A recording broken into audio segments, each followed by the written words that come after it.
Welcome to McPlum, simple solutions served daily.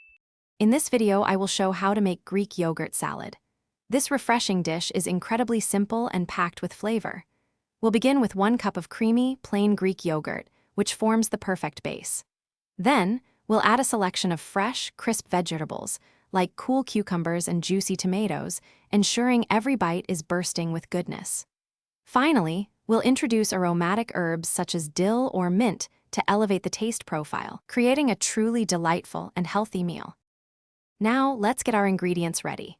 Precision in chopping makes a big difference in texture and presentation.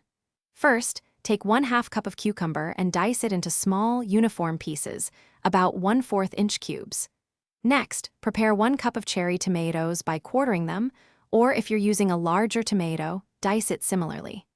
Finally, finely chop about 2 tablespoons of fresh dill or mint. These herbs will infuse our salad with incredible aroma and taste. The dressing is where the magic happens, bringing all our flavors together. In a bowl, whisk the Greek yogurt until it's smooth and creamy.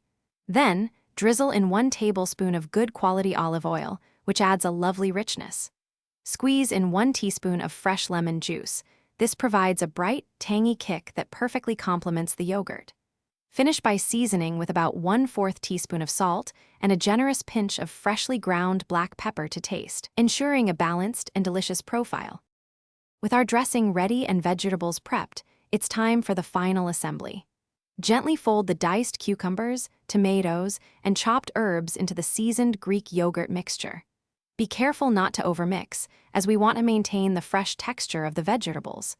Once combined, cover the salad and chill it in the refrigerator for at least 30 minutes. This crucial step allows the flavors to meld beautifully. Serve this refreshing Greek yogurt salad as a delightful side or a light, satisfying main course. Thanks for watching. Stay juicy and subscribe.